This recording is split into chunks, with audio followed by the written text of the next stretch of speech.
I'm here representing the Ojai Valley Green Coalition. We do a lot of work in this community. I'm not going to talk too much about us. You can kind of find out more about us just by visiting us on our website or going over to the booth and spend a little time with us, here. Was graciously invited to talk a little bit about that relationship that exists and the connection that exists between environmental sustainability and global peace. And I guess I'd have to say, I'm going to, put on my other hat for a little bit. I spent many, many years as an environmental sustainability educator. So one of the things that I did as an environmental educator was you kind of spend a fair amount of time in that kind of deep, dark hole that is the place where we know that our planet is at risk. And we know that there are situations where our planet is being degraded in such ways that has the potential to really impact global peace. And we can, go there in a number of different ways. But I was thinking more, that I would rather talk a little bit about something that is sort of the opposite of that in what ways environmental sustainability offers us the opportunity to really enhance the relationships that really enhance the potential for peace in our communities and as individuals. Because I think all of us know that, that level of peace and serenity that is required for global peace kind of starts within each one of us.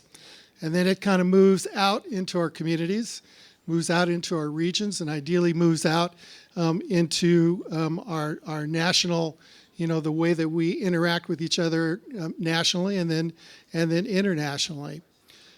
So when I think about that part of the relationship that I think is so important in instilling global peace and in being able to make sure that global peace becomes a priority for all of us in the world today, I go back to some of the teachings of environmental philosophers like Thomas Berry or David Orr, or deep ecologists like Joanna Macy and Terry Tempest Williams, or some of the great environmental writers like Wallace Stegner and Ivan Doig, and certainly the indigenous elders and wisdom keepers that like John Mohawk and Orrin Lyons, and in our community, Julie Tumamite.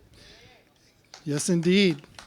We're blessed to have one of the great wisdom keepers in our community. And one of the things that each of those people speak about on a pretty regular basis is they talk about this concept of a sense of place.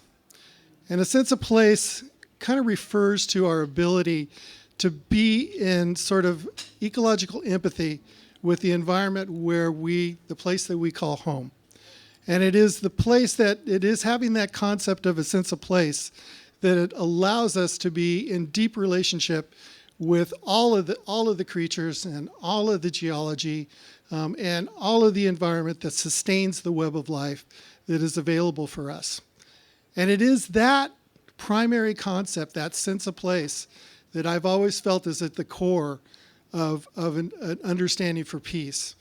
There's another indigenous elder by the name of Robin Kemmerer who talks about the teachings of the seeds. She's from kind of the eastern region, and she talks about some really basic concepts that I think indigenous folks learn from the time that they're very young children about about being in relationship with the natural world.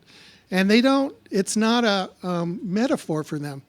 They truly believe and truly teach that we are family with the seeds, that the seeds are our grandparents, and that the plants and the rocks and all the other creatures and all the other animals are intimately related to us as part of our family.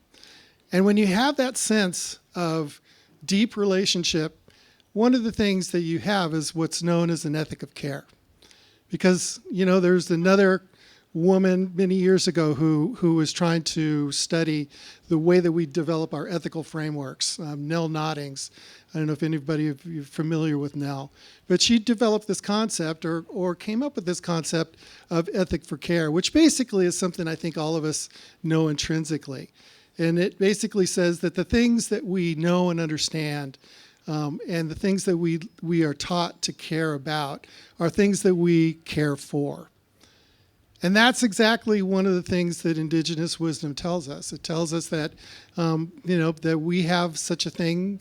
Robin Kimmerer talks about what's called the honorable harvest. And I can't remember all of it, what's involved. But, part of it is that you only take what you need. Yeah. Now, just imagine if that was true in our economy today. If we were only taking what we truly needed for that. And then the other part is that, the harvest is to share. That this is a gift.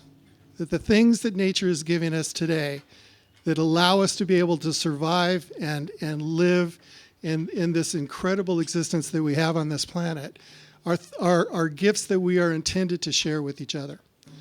And to me, that's the essence of the way that sustainability can allow us to be able to have that deeper relationship and interconnection with an understanding for peace. There's kind of always going to be conflict, and there's always going to be competition, and there's always going to be things that are going to be happening on our planet that are going to create discord in our lives and in the lives of our communities. But the real issue is that the thing that has sustained life on Earth, and this comes from a guy named Fritjof Capra, who maybe some of you know, but Fritjof says that in a nutshell, the thing that has sustained life over the last 3 billion years is the ability to build networks of relationship. That the bottom line in a nutshell, the reason that we are able to sustain ourselves and our relationships with each other is that we have this infinite capacity to build community. And community is where it's at. And community is one of the things that I believe is at the heart of our ability to create a peaceful world. I think it starts with us as individuals, and I think it continues with us as a community, and then, we take it right out there, and we live it, and we show it, and we demonstrate it. So, thank you so much.